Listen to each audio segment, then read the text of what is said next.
Hey everyone, welcome back to the channel. Today we're installing Ruby and Jekyll first. We're heading to rubyinstaller.org to grab the right version. I'm downloading Ruby with DevKit. That's crucial for what we're building.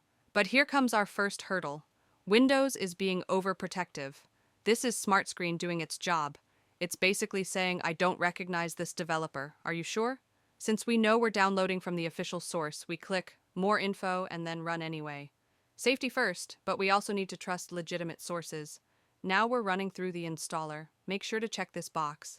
Add Ruby executables to your PATH. This is like giving Ruby a map to find itself later. Without this, your system would be completely lost trying to run Ruby commands. While this installs, here's why we need Ruby in the first place. Jekyll, the static site generator we're using for our portfolio, is built on Ruby. No Ruby, no Jekyll. Simple as that. Perfect. The main installation succeeded, and now we get this developer toolchain option. This is MSYS2. It gives us a Linux-like environment on Windows. Think of it as giving Windows some extra superpowers for development work. I'm going with option 3, the full development toolchain. This ensures we have all the build tools we might need later. Hit enter, let it work its magic. Wait, what's this?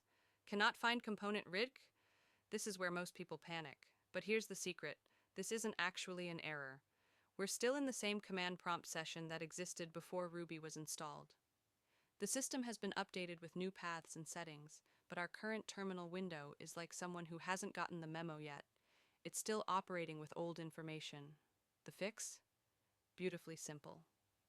We just close this terminal completely and open a brand new one. It's like rebooting your brain after learning something new. You need a fresh start to process the changes. Watch this. New terminal, same commands, and voila! Ruby version shows up perfectly. The system now knows where to find Ruby and all its tools. Now we can successfully run gem install Jekyll bundler and watch our tools install without any errors. The portfolio site is now within reach.